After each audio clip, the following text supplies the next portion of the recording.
All right, well, chapter 21 brings us to a place in David's life where we will see some very, very low moments. He has lost a lot thus far, but he's going to lose a little bit more. And in the losing of everything, he also loses sight of God. And in this moment where he loses sight of God, he behaves very foolishly. In fact, he commits sin by lying.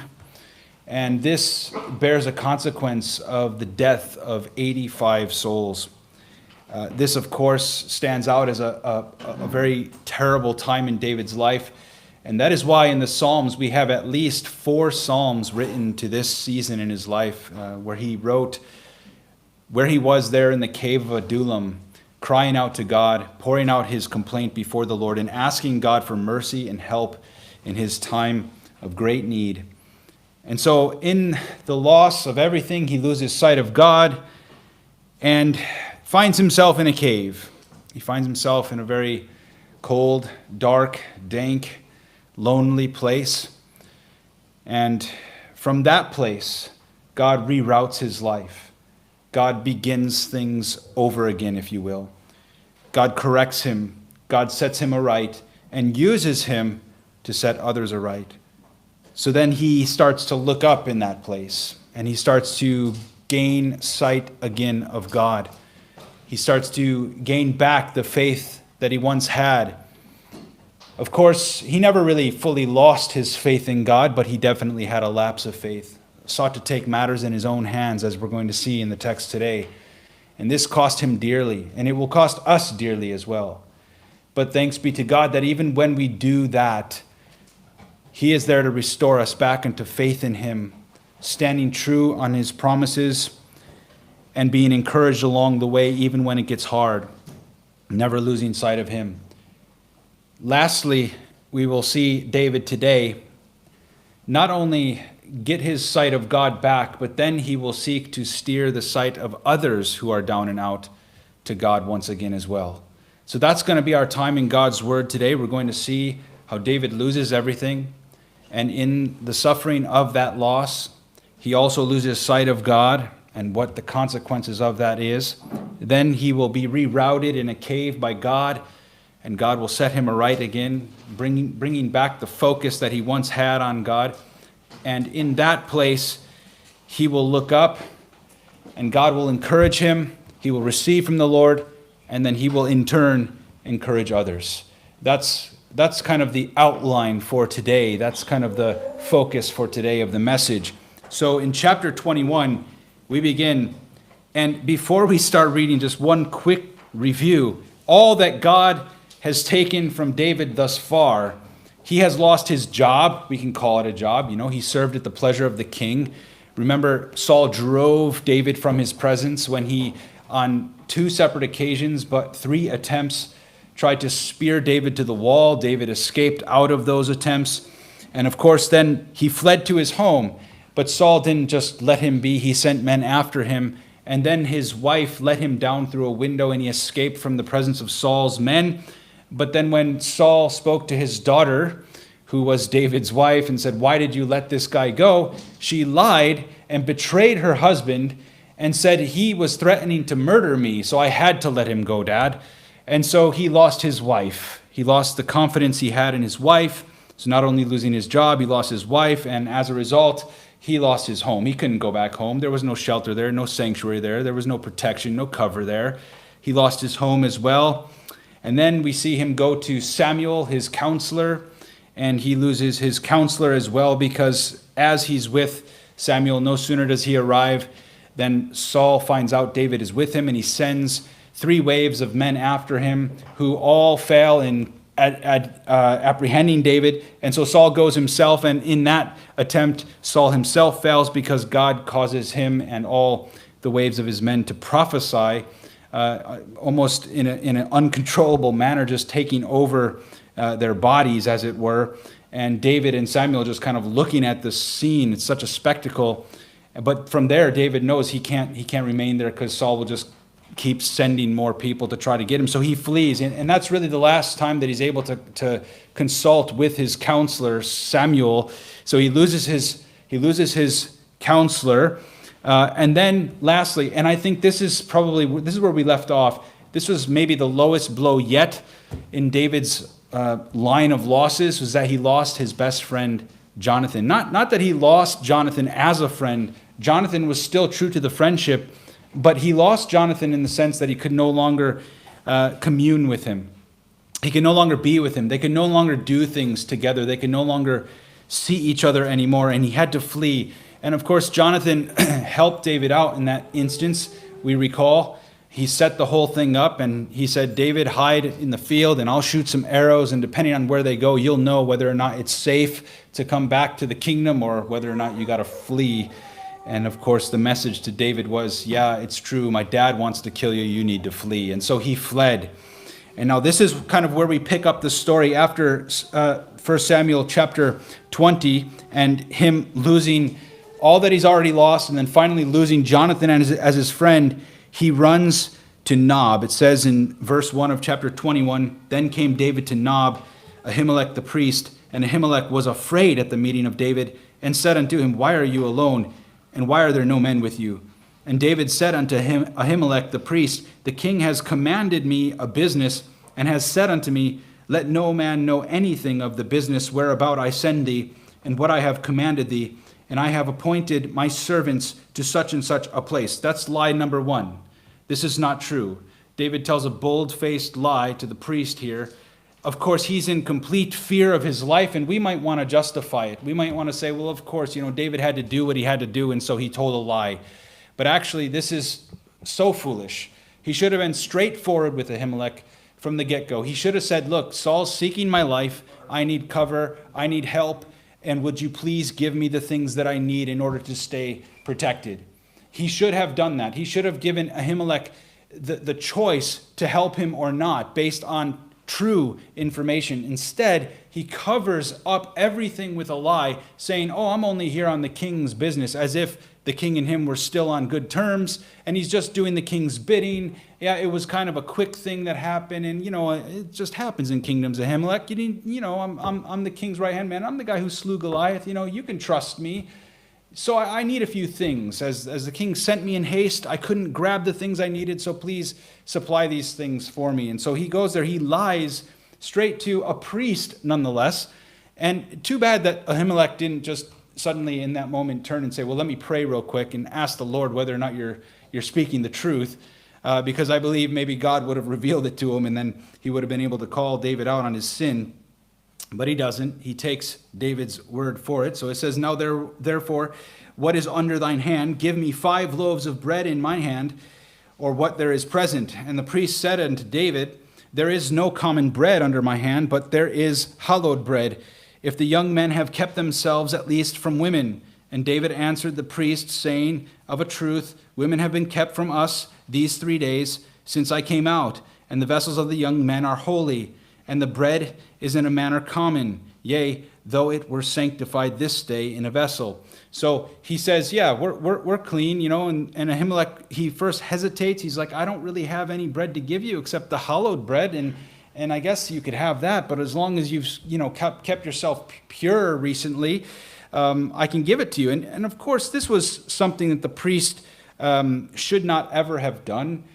In the sense of giving this bread. This was the showbread that went on the table of showbread. It was exactly as it's worded here. It was hallowed bread. It was holy to the Lord. It was set apart for the Lord and the Lord alone. And the only people that were allowed to eat this bread were the priests once it was done being presented to the Lord, and then it was replaced with a fresh batch of bread. Well, he says, there's that. That's all I have, but you have to assure me that you guys have kept yourself pure from sin or pure from improper living, pure. Are you guys sanctified? Can you have it?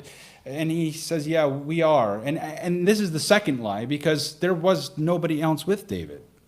Oh, yeah, we're all pure. Who? You and the mouse in your pocket? There's nobody with you, David.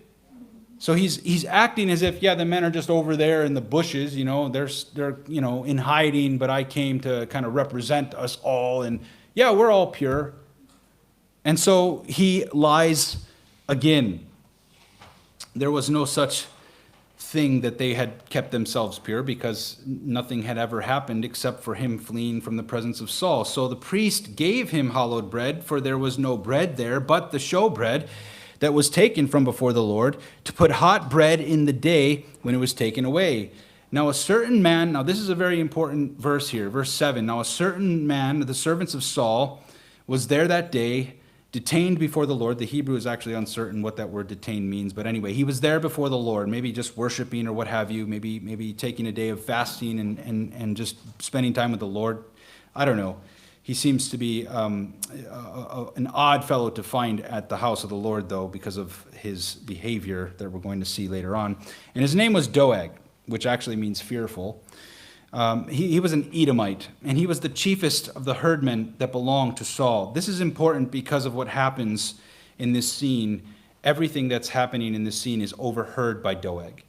So he's kind of like, you might say, like the fly on the wall. He has the inside scoop on everything that's going down here, and he's the only one that does. So he overhears the whole conversation with Ahimelech and David, and the conversation continues to go on in verse 8. And David said unto Ahimelech, and is there not here under thine hand a spear or a sword? For I have neither brought my sword nor my weapons with me, because the king's business required haste. Third lie. What business? Firstly, there is no business, and therefore it didn't require haste. You're hasting because you're in fear of your life and you're fleeing for it. And the priest said, the sword of Goliath, the Philistine, whom you slew in the valley of Elah, behold, it is here wrapped in a cloth behind the ephod. If you will take that, take it, for there is none other than that here. And David said, there is none like that sword, give it me. And David arose and fled that day for fear of Saul, and went to Achish, the king of Gath. And so we find here, as he's lost everything, in that place of losing everything, he has lost sight of God, and he behaves very foolishly in this instance, lying to the priest about his circumstance. He should have been forthright and forthcoming about the reality of the situation, giving full disclosure to the priest, and understanding then, if the priest replied and said, no, I'd rather not get involved, you better just keep running without the bread and without sword and all that stuff that you're asking for here. He should have given that option to the priest. Because what happens here, because of this little flea, Doeg, is this priest and 85 or 84 other priests along with him are going to be killed because of this instance here. And this is David's doing. David did this.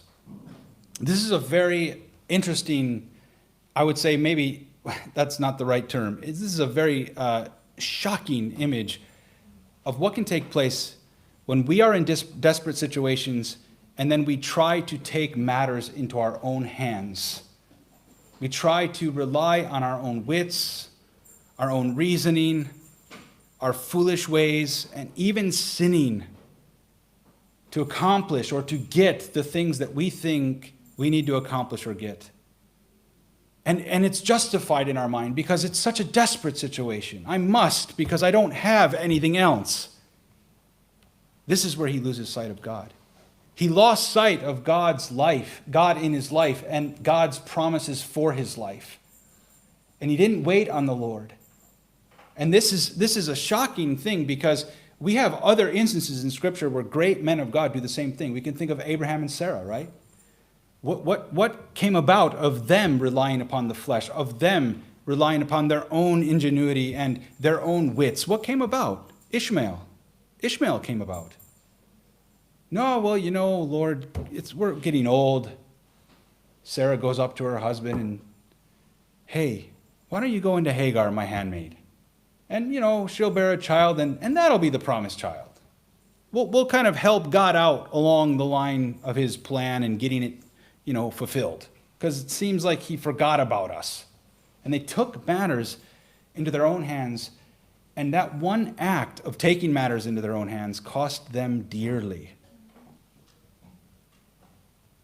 Truthfully. And here we see David doing the same thing. And it's all because he lost sight of God. And I mean, I guess maybe we can relate to this. Maybe if you've suffered loss in your life to the extent that you feel abandoned, you feel that God is no longer keeping watch over you, you feel like God no longer hears you, you feel like God no longer sees you or your situation, and you lose sight of God. It is important to realize that when we lose sight of God, God's sight has not been lost of us at all. He sees and he knows, and his help is on its way. He's working something out. Be patient. Get your hands off of it. Back away.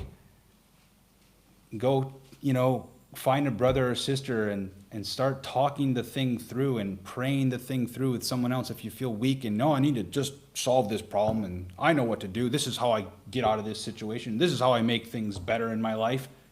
Oh, you know so well, do you? Can you see the future? Can you see tomorrow? No, you can't. So stay where you are. Trust in the Lord. Look to him. David was in a place where he couldn't do that. He just had his eyes on his fear. He was gripped by the angst in his heart from losing so much. And we might say, that's understandable. And truthfully, from a human perspective, it is. But we're called to live by a higher standard. We're called to live a life of faith and to keep our eyes on the Lord. And David, man, God was merciful to him. His behavior here is going to cost this priest and his whole entire household, except for one person, their lives. And David will live on to tell the tale of it. And God will never never punish him for this, but definitely does correct him. Because he will come face to face with the lone survivor of this family. And that lone survivor will say, look, here I am, the last of us. And David will have to look that man in the face and say, it's because of me. Your household is gone.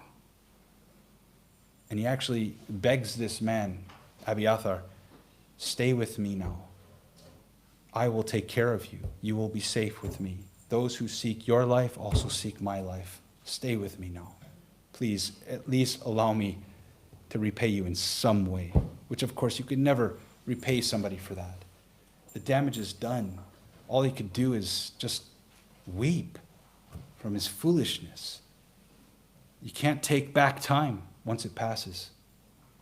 So it's important that in your anxiety, in my fear, when I see life collapsing all around me, that I don't start just in anxious kind of reaction, take matters into my own hands. Now David, he flees from there, from Nob, and now he loses not just sight of God, but he loses even more. He loses self-respect and self-dignity here. And David arose and fled that day for fear of Saul and went to Achish, the king of Gath. And the servants of Achish said unto him, is not this David, the king of the land? Did they not sing one to another of him in dances, saying, Saul hath slain his thousands, and David his 10,000s? And David laid up these words in his heart, and was sore afraid of Achish, the king of Gath. Again, gripped by fear. So he devises a plan real quick, right? And he changed his behavior before them, and feigned himself mad in their hands, and scrabbled on the doors of the gate, and let his spit fall down upon his beard. Then said Achish unto his servants, Lo, you see the man that is here. He's a madman. Wherefore have you brought him to me? Have I need of mad men, that you have brought this fellow to play the madman in my presence? Shall this fellow come into my house? And so, of course, he says, just get rid of this guy. He's crazy. And of course, I think it's humorously put here. Have I need of mad men more than I already have? That's the idea. Do I need more mad men in my kingdom? And of course, we can see all around the halls of power, even in this very day, there are crazy people that have such power. And they're doing really stupid things in their leading of the nations that they've been placed over. well, God will hold them to account. But here, David, he loses his dignity. He loses his self-respect to behave like this. And in so doing, because of his fear, he does not properly represent, through his behavior, the one true and living God. If he truly was a worshiper of God, why should he fear any man? If he truly was a worshiper and a follower and the son of the living God, why should he fear even a king of men? He shouldn't, but he did. And so he devised a plan to act crazy and stupid and foolish in front of this king so that the king would just expel him. Somehow he knew the king wouldn't want him in his presence. You know, you're making your God and your kingdom look so bad, you're going to start making my kingdom look bad. Get out of here. And he shoos him off, flicks him away. And from there, you can imagine now David is at rock bottom. He's lost sight of God so that he takes matters into his own hands. He lies. And then he acts like a complete fool and idiot, losing self-respect and dignity before a pagan king nonetheless, defaming the name of his God.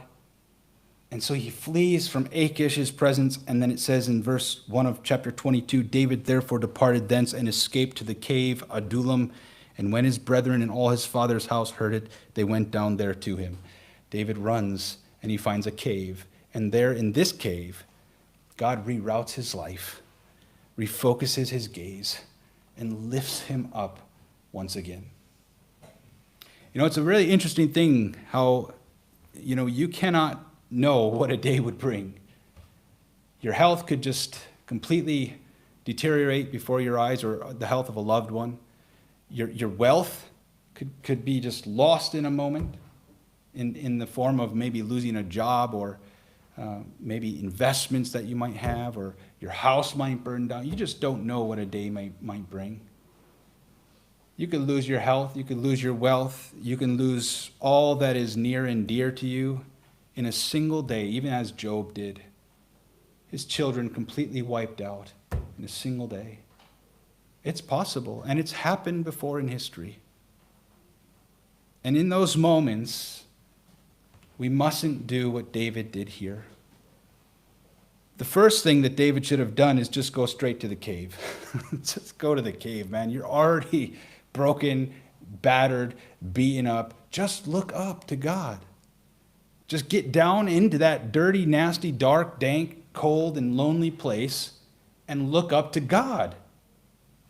This is where God has placed you right now. Embrace it. This is what he has for you in life right now. The hardship you're facing is not to destroy you, but to build you and to bring you nearer to him. Instead, David wanted out. And he thought that through his clever devising, he could escape. But God's work was not done with him. The cave is where God will accomplish his work on David. So he goes there, and in this place, when he's down and out, in this cave, and he's reflecting upon the past few weeks or months or what have you. Who knows how much time elapses between chapters here, and who knows how much time elapsed before he fled from King Achish and ended up in the cave and started writing out Psalms, right? Because like I said, Psalm 142, Psalm 57, Psalm 56, Psalm 34, they are all Psalms that were written about this time in David's life when he's in the cave or had just fled from the presence of Achish to the cave. David started penning out his heart to the Lord, started pouring out his complaint before God there in this place. And we don't know the chronological order in which he wrote those Psalms, but when you read them, it seems as if they were wrote in reverse order chronologically. When you go to Psalm 142, it seems like he's in his lowest place. And you hear just nothing but woe and anguish and God, please help me. Oh my goodness. That kind of is the sense that you get from the passage. And then you get to Psalm 57, and it seems like his eyes are starting to turn upward. And then Psalm 34, finally, he's no longer on his face. He's no longer even on his knees. He's on his feet again. And he's encouraging others through that psalm, telling others, let's go and worship the Lord. Let's go and exalt his name, and so on and so forth. There's a clear difference in these psalms when you read through them. The sense of them is different in each one. even though they're all around the same time frame of his life. And this work within his heart, within his mind, within his soul, happened there in that cave. It was a work that he so desperately needed to take place. And it's a work that you and I need in our hearts as well. That God would work in us a deep confidence and trust in him. And that we would always remember that God has never lost sight of us. So when you're down, when you're in the cave, embrace it and look up to God. He's with you. Start pouring your heart out before him and allowing him to get in there and work his will into your heart. As one writer put it, Psalm 142, David is there spread before God on his face. Psalm 57, he gets up from his face and onto his knees with outstretched arms to heaven. And Psalm 34, he stood on his feet solidly once again. So there in that place, David was corrected by God. And there in that place, it tells us some people joined him. This is a very interesting passage for me. I hope it is for you too. I think this is just an incredible moment in David's life to look at. You know, when you're in this place that David was, do you really want anybody around you? Doesn't matter how close they are to you. There are sometimes some moments in our life where we just want to be completely alone. I don't want to see a single person. Doesn't matter how much I love them, how much they love me. I need to be alone right now. But there they are. And you can't do anything about it. What was David going to do? It was his own family came. Look, he's in the cave, and suddenly his brethren and father's house, they heard it, and they went to him. They went to their sibling, to their son, to see him, to support him, to love on him, to be with him. Now, this is a strange thing because I believe David might have had just a tinge in his heart toward his brothers, toward his father especially. Remember, we looked at this some 6 or 7 lessons ago. David was there in the field watching the sheep when Samuel came, right? And his father Jesse made all of his sons pass before Samuel, and Samuel said about all those sons, none of these are God's anointed. Don't you have any other son maybe? Oh, well, yeah, there's David, but he's the youngest, he's out in the field. That was Jesse, his opinion of his own son David. Yeah, there's David, but he's there, he's the youngest, he's out in the field. Nah, he can't be the one. That must have left a little bit of an impression on David, I'm sure, not a good one. His own brothers, when he showed up and Goliath was taunting the armies of the living God, what did they do to David? Oh, we know the naughtiness of your heart. You're just here to see the fight. You just want to see something crazy happen. What are you doing here? Go away, little brat. Right? This is how that's how they treated him. And he was the anointed of the Lord. And they witnessed that happen. So there wasn't necessarily a really good relationship that he had with his brothers and with his father and, his mother. God bless her. Nothing bad said about her in Scripture. And there he is, down and out, in a cave, cold, wet, hungry, eating whatever moldy bread he has left from the showbread that the priest gave him. And at that point, he's going to realize not too long from now that bread is blood bread. That priest gave me that bread at the expense of his life. It doesn't taste so good anymore, does it? And then his parents and his brothers, who were no support or comfort to him previous to this moment, show up. And he's like, what are you guys doing here? What are you going to do? You going to comfort me again with all of your nice, warm, cozy comforts? Or are you going to challenge me? You going to tell me to just turn myself into Saul and all that? He must have been surprised when they came with their vote of confidence. And I think that was maybe a turning point for David. Maybe he started to see, okay, God, you are with me. If even my brothers who belittled me and maligned me are here supporting me now, maybe this is proof that you are still with me, God. And he could start to see that God's hand was with him. And shortly after, his family arrived there in that cave. Notice what verse 2 tells us. And everyone that was in distress, and everyone that was in debt, and everyone that was discontented gathered themselves unto him, and he became a captain over them. And there were with him about 400 men. Again, think about this. When you're down and out, are these the kind of folks you want around you? Everybody who's also in distress, just like you are? Everybody who has no money to give you, to support you, to help you in your poverty, because David had literally nothing? Everyone who is completely discontented at life, just hoping life would end? Yeah, come on in. Let's have a party. No, this is not the kind of people you would think would be suitable to be supportive of you. And truthfully, they weren't. And God did not send them to David so that they could support him. He sent them to David so David could support them. This is the wonder of it all.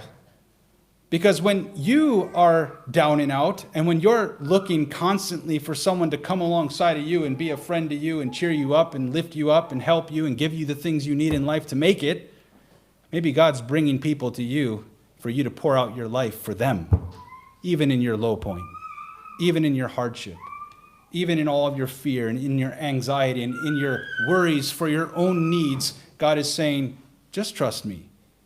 Pour yourself out. Just keep giving. Keep blessing. I'm going to take care of you. This is an amazing moment right here. This is a true test of faith. What will you do in your darkest, most desperate moments, and someone comes knocking on your door for help, needing guidance, needing security, needing help, needing encouragement, and you're the one all the while saying, everything you're asking me for, I need for myself. Why are you knocking on my door? Are you going to turn them away? Or are you going to let them in? David didn't turn them away. And by the way, none of us, let's just set the record straight here. None of us in this room can say that we've experienced such hardship as David. None of us can say that we've been persecuted, chased by the president or prime minister or king of a nation and the military might that goes along with that king. None of us can say that. None of us can say we've fled for our very lives and ended up, in a cave because we had no place else to go. None of us can say that.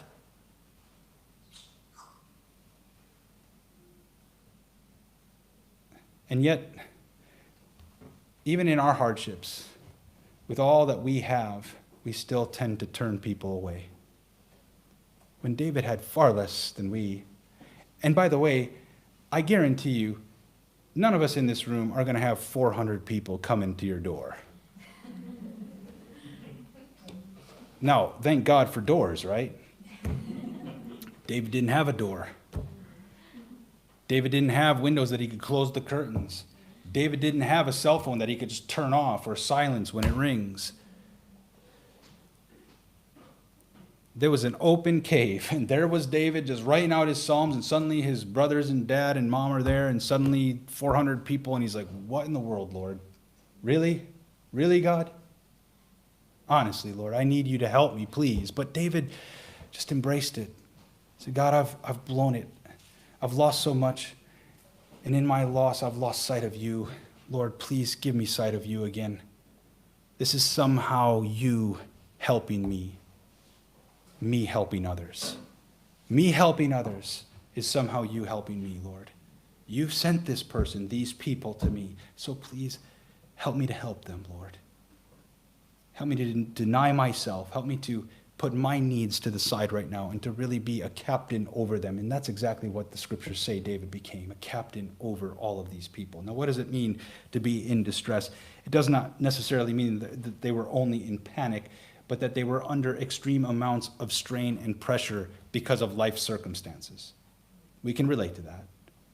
They were in debt. That doesn't so much relate to us, right? Come on, guys. Of course it does. They were in debt. They owed money, and they were defaulting on what they owed. They couldn't pay it. And of course, under Saul's leadership, no doubt, taxation was high, economy was low. They couldn't. And so they were in debt. And they were discontented.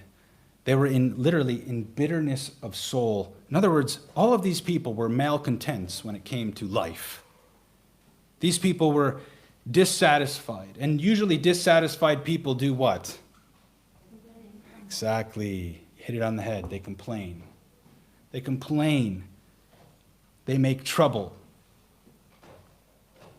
Because of their trouble and because of their hurt, they want others to hurt for it. And if they can't hurt the person that's directly causing the pain in their life, they'll hurt others or whoever's nearest to them. Just pour it all out. Vomit it all up. These are just malcontents. Low, down and out. They're thankless, they're coarse, and they're thoughtless of everyone else but themselves and their own needs. That's what kind of people came to David in the cave, and 400 of them. 400 of them. And David said, "Welcome to my humble abode. I will be a captain over you. I will seek to encourage you, seek to lead you, seek to turn your eyes back to God, because I know what it's like to lose sight of God, and it's such a horrible place. So let me help you, because God has just refocused my gaze upon him again, and let me tell you how great it is." It's a wonderful thing. We see this principle, don't we, in the New Testament. In 2 Corinthians, we have these words, chapter 1.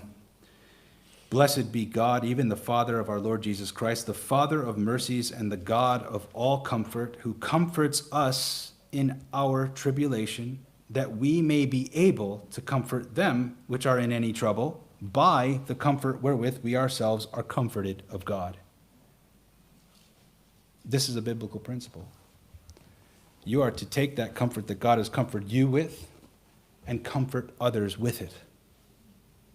Pour it out. Freely you've received, freely give. And David was joined by many such people. If we look just a little bit to the left in 1 Corinthians, David was joined by many such people, as Paul mentions in 1 Corinthians chapter 1, where he says, "For you see your calling, brethren, how that not many wise men after the flesh, not many mighty, not many noble are called, but God has chosen the foolish things of the world to confound the wise, and God hath chosen the weak things of the world to confound the things which are mighty." And that's exactly what God does with David's discontented men. These all joined themselves up to David when they were in this pitiful state. David himself in a pitiful state. He, a worm, crawls into a cave, and 400 other worms crawl in there with him. And it's a big soggy mess. And from that place of, patheticness, God makes out of those 400 discontented lives David's mighty men of valor.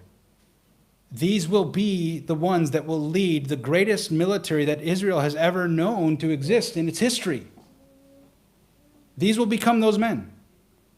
It's just as it's said in the New Testament, that not many mighty, not many wise, not many noble are chosen by God. God chooses the foolish things to confound the wise. He chooses the weak things of this world.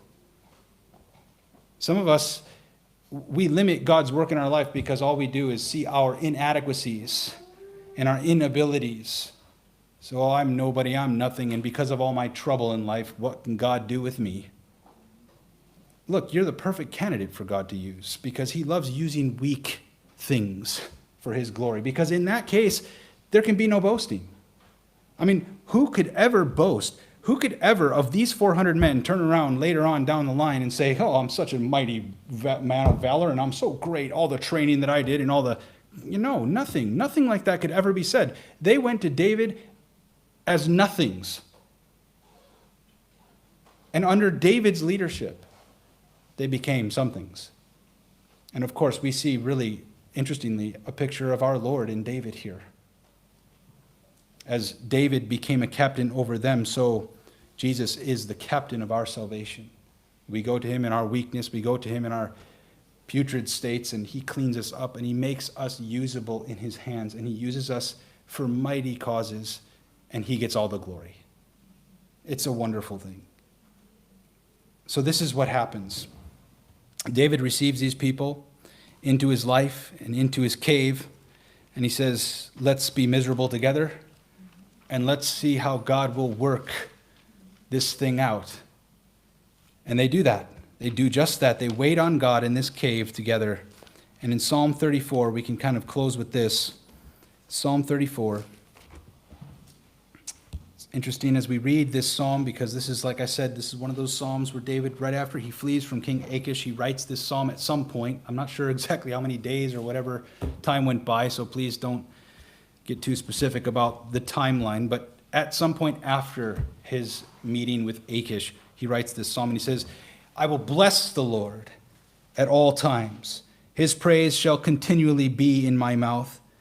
My soul shall make her boast in the Lord. The humble shall hear thereof and be glad. Oh, magnify the Lord with me, and let us, notice he's not alone there. He's not alone in the cave anymore here. He says, let us exalt his name together. Guys, we need the Lord. Let's place our eyes on him once again. Let's exalt him for even for giving us this place in our lives. Let's exalt him. Let's trust him. Let's praise him. He's good. Oh, magnify the Lord with me, and let us exalt his name together. I sought the Lord, and he heard me, and delivered me from all my fears. They looked unto him, and were lightened, and their faces were not ashamed. The poor man cried unto the Lord, and he heard him, and saved him out of all of his troubles. The angel of the Lord encamped round about them that fear him, and delivered them. O taste and see that the Lord is good. Blessed is the man that trusts in him. You can almost hear David in verse 8 saying to the man that's in distress, all those that were in distress, guys, taste and see that the Lord is good. Blessed is the man that trusts in him. Don't be overcome in your sorrow and your woes. Trust in the Lord. Taste and see, the Lord is good. You could almost hear David just saying this to those distressed people. And what about those that are in debt? In verse 9, oh, fear the Lord, you his saints, for there is no want to them that fear him. Don't worry about what belongings you have or don't have. Just fear God. He will take care of your needs in life, guys. Oh, so you're in debt and you're defaulting on your debt and all that, and you're trying to, get out of it and can't, and just keep looking to God. He will provide for you. You will not lack what you need. And for all those that were discontent, the young lions do lack and suffer hunger, but they that seek the Lord shall not lack or want any good thing. Truly, I'm reminded of Hebrews 13:5, which tells us that we are to be content with such things as we have, because he has said, I will never leave you nor forsake you. If God is with you, what more can you possibly need? Should you be discontent then in your situation? If Jesus says, I'm with you in it. I'm there with you in the cave. You say, yeah, but I'm praying and I'm crying out to God and I don't hear him speaking to me. And I don't see him working. Well, that's okay. He's right beside you, not wanting you to hear him and not wanting you to see him. But he's right there. He's right there. My wife actually shared this with me, and I thought it was an incredible illustration. I don't know where you heard it from, Marty, but you heard it from someplace and shared it with me, and I thought it was incredible. When God allows us to go through a difficult time, and we say things like, why isn't he helping? Why isn't he hearing? Why doesn't he see?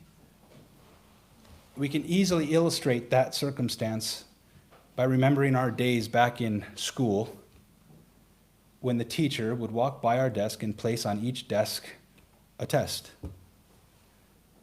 And then she or he would say, you have 45 minutes or whatever, take the test, and your time starts now. And then you flip the paper over and you start taking the test, right? Well, what happens during that test? Can you talk to the teacher? Can you ask the teacher the answers to the questions? No, you can't. The teacher is silent during the time of testing. And many times that's our Lord. During our times of testing, he is silent. He's proving us He's seeking to see what we're made of. Not that he doesn't know already, but so that we can come to learn, so that we can come to grow. During test time, it's imperative you remain silent, right? Or else you'll get in trouble. You'll be disqualified. Teacher will accuse you of cheating. You can't have the answers during test time. It's for you. It's for you to trust the Lord and keep taking one step at a time forward. He's right there. He's at the head of the class. He's watching over you. He's still in the classroom. He hasn't departed. But the 45 minutes of test time have not completed. Once test time is up, you can talk to God all about it, and he can talk to you all about it because test time is up. But the test time is for your growing, for your learning.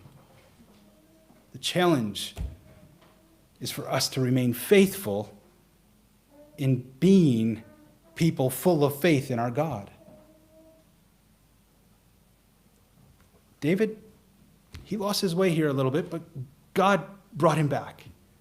And so he's able to pen Psalm 34. And in this psalm, we see him not just for himself reflecting upon how God has delivered him from his dark time and refocused his gaze back on him, but now he's for others speaking to them of how you can trust in the Lord. Come, you children, hearken unto me. I will teach you the fear of the Lord. What man is he that desires life and loves many days, that he may see good? Keep thy tongue from evil and thy lips from speaking guile. Depart from evil and do good. Seek peace and pursue it. The eyes of the Lord are upon the righteous, and his ears are open unto their cry. The face of the Lord is against them that do evil, to cut off the remembrance of them from the earth. The righteous cry, the Lord hears and delivers them out of all of their troubles. The Lord is nigh unto them that are of a broken heart, and saves such as be of a contrite spirit. Many are the afflictions of the righteous. Please hear that. Many are the afflictions of the righteous. There goes your word of faith movement. There goes your health, wealth, and prosperity preaching. Many are the afflictions of the righteous. But the Lord, listen to the other side of that, but the Lord delivers him out of them all. He keeps all his bones. Not one of them is broken. Evil shall slay the wicked, and they that hate the righteous shall be desolate. The Lord redeems the soul of his servants, and none of them that trust in him shall be desolate. So David went through this season of great loss. He suffered great loss, and as a result, he ended up in a place where he lost sight of the Lord. So David had to be brought to a cave and put into test time, where David had his life rerouted, his gaze refocused. And when he was down at his lowest, he learned to look up to God. And after he looked up, he found the help he needed. And he was lifted up. And as he was lifted up, he sought to lift up others. Amen?